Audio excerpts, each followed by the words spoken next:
IPA belajar ilmu alam, anak geografi belajar ilmu bumi. Tak lupa kami haturkan salam agar terjaga silaturahmi. Assalamualaikum warahmatullahi wabarakatuh. Halo teman-teman, perkenalkan nama saya Nurul Aulia Hikmah. saya Mutmainnah. dan saya Citrawati. Kami dari Delegasi FKIP Universitas Halu Oleo. Baiklah teman-teman, kali ini kita akan membahas materi tentang indikator asam basa berbasis Powtoon. Nah, untuk lebih jelasnya, mari kita ke materi selengkapnya. Tarik Mut. Oke.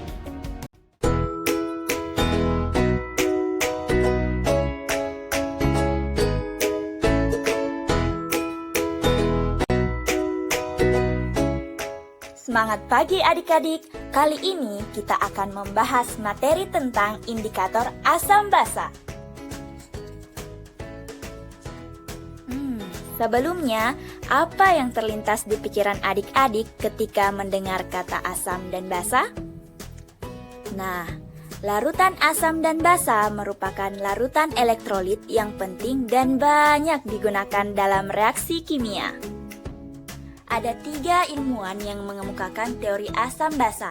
Yang pertama, teori asam basa Arrhenius, yang kedua, Brownstedt-Lowry, dan yang terakhir, Lewis. Pada teori Arrhenius, asam sebagai donor hidrogen dan basa sebagai donor hidroksida. Menurut Brownstedt-Lowry, asam sebagai donor proton dan basa sebagai akseptor proton. Sedangkan menurut Lewis, asam sebagai akseptor pasangan elektron dan basa sebagai donor pasangan elektron. Nah, contoh senyawa asam dan basa dalam kehidupan sehari-hari yaitu jeruk, asam jawa, sabun, dan sampo. Contoh senyawa asam dalam tubuh manusia yaitu asam lambung yang berbentuk cairan yang terdiri dari HCl, KCl, dan NaCl yang diproduksi di dalam lambung. Sedangkan basa dalam tubuh manusia yakni bikarbonat yang diproduksi dalam pankreas dan berfungsi untuk mengontrol kadar keasaman pada asam lambung serta mencegah asam lambung agar tidak membahayakan lambung.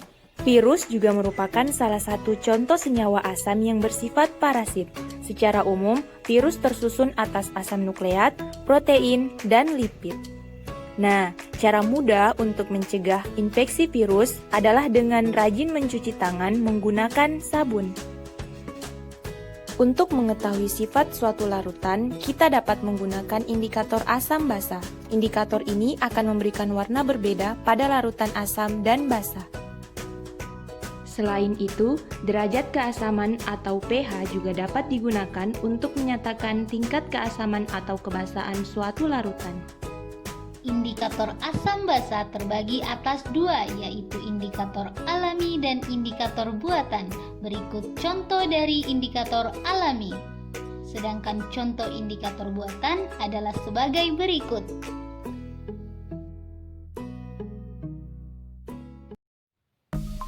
Uji indikator alami. Bahan-bahan yang digunakan adalah air sabun, air jeruk nipis, dan ekstrak kunyit. Nah, langkah pertama yang dilakukan adalah masukkan 2 sendok makan ekstrak kunyit ke dalam air jeruk nipis. Aduk hingga rata dan amati perubahan warna yang terjadi. Selanjutnya, masukkan 2 sendok makan ekstrak kunyit ke dalam air sabun. Aduk hingga rata dan amati perubahan warna yang terjadi. Dari perubahan warna yang dihasilkan, dapat disimpulkan bahwa air jeruk nipis bersifat asam yang ditandai dengan warna jingga. Sedangkan air sabun bersifat basa yang ditandai dengan warna kuning kecoklatan. Selanjutnya, uji indikator buatan. Alat yang digunakan adalah kertas lakmus merah dan biru. Sedangkan bahan-bahan yang digunakan antara lain aqueous, air sabun, air jeruk nipis, dan air cuka. Selanjutnya, proses pengujian menggunakan kertas lakmus. Pada Aquades, kertas lakmus biru tetap berwarna biru. Begitu pula pada kertas lakmus merah tetap berwarna merah. Pada air sabun, kertas lakmus biru tetap berwarna biru, sedangkan kertas lakmus merah berubah menjadi biru.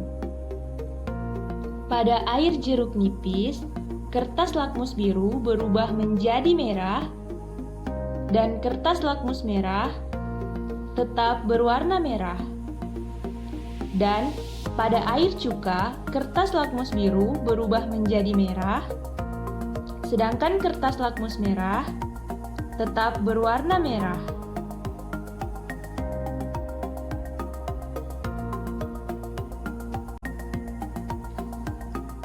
Berikut teka-teki silang untuk menguji pemahaman adik-adik mengenai materi indikator asam basa. Pertanyaan pertama, senyawa yang apabila dilarutkan dalam air menghasilkan ion H+ merupakan definisi dari asam. Pertanyaan kedua, suatu larutan yang bersifat asam ketika diuji dengan kertas lakmus merah maka akan berwarna merah, Pertanyaan ketiga, buah dengan rasa yang masam dan berbentuk bulat merupakan salah satu contoh senyawa asam basa. Buah tersebut adalah buah jeruk. Pertanyaan keempat, senyawa yang memiliki pH lebih besar 7 merupakan senyawa yang bersifat basa. Pertanyaan terakhir, reaksi antara asam dan basa menghasilkan bla bla bla dan uap air. Kira-kira apa ya jawabannya? Garam, Selanjutnya, mari kita simak bersama kesimpulan dari materi indikator asam basa.